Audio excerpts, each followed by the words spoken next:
আলহামদুলিল্লাহ, সবাইকে ধন্যবাদ। বিশেষ করে আজকে এবি পার্টি সহ আমাদের দেশের কল্যাণের জন্য, মানবতার কল্যাণের জন্য যে আলোচনাগুলো হয়েছে অত্যন্ত ফলপ্রসূ, এবং আশা করি আমরা যে আলোচনার মধ্যে ঐক্য থাকতে পারি, তাহলে আমরা সামনে সুন্দর বাংলাদেশ নির্মাণ করার একটা সুন্দর পরিবেশ তৈরি হবে, এটা আমরা আশা করছি। যে বিষয়ের উপরে আমরা একমত হয়েছি তার ভিতরে আপনারা জানতে পারবেন। 1 নম্বরে আধিপত্যবাদ, সম্প্রসারণবাদ ও সাম্রাজ্যবাদ মুক্ত, স্বাধীন, সার্বভৌম, টেকসই, কল্যাণকর বাংলাদেশ রাষ্ট্র গঠনে জাতীয় ঐক্য গড়ে তোলা। 2, দুর্নীতিবাজ, সন্ত্রাসী, খুনি ও টাকা পাচারকারীদের দ্রুত বিচারের আওতায় এনে দৃষ্টান্তমূলক শাস্তির ব্যবস্থা করা। 3, ভোটাধিকার সহ সকল নাগরিক অধিকার ও মানবাধিকার রক্ষায় জাতীয় ঐক্যমত্য গড়ে তোলা।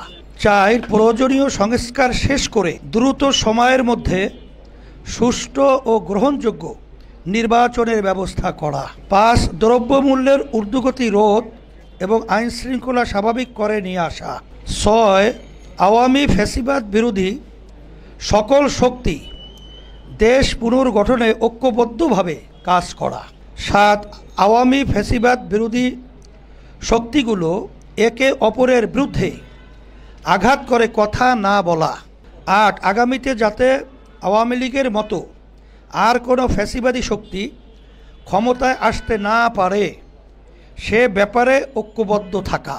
9, দেশের স্থায়ী শান্তি ও মানুষের মুক্তির লক্ষ্যে পর্যায়ক্রমে সংবিধানে বিদ্যমান শরিয়া বিরোধী আইন বাতিল এবং ইসলামসহ সকল ধর্মের প্রতি অবমাননাকর বক্তব্য পরিহার করা। কারো ধর্মীয় অনুভূতিতে আঘাত করে কোনো কথা বা বক্তব্য না দেয়া। 10, প্রশাসনে এখনও বিদ্যমান আওয়ামী ফ্যাসিবাদের দোসরদের দ্রুত অপসারণ করা। 11, রাজনৈতিক স্থিতিশীলতা, কার্যকরী সংসদ ও জনমতের সঠিক প্রতিফলনের লক্ষ্যে জাতীয় সংসদ নির্বাচনে সংখ্যানুপাতিক নির্বাচন পিআর পদ্ধতি চালুর লক্ষ্যে ব্যাপক কার্যক্রম গ্রহণ করা। আর সাথে আমাদের আরও একটা আলোচনা এসেছে, বর্তমানে যে নারী নীতি সংস্কার কমিশন যে প্রস্তাবগুলো তারা নিয়ে আসছে, এটা ধর্মবিরোধী, ইসলাম বিরোধী, দেশ বিরোধী, মানবতা বিরোধী। এর ব্যাপারে আমরা ঐক্যমত পোষণ করেছি। এই সংবিধান এই কমিশনকে বাতিল করতে হবে এবং তাদের এই প্রস্তাবকে বাতিল করতে হবে।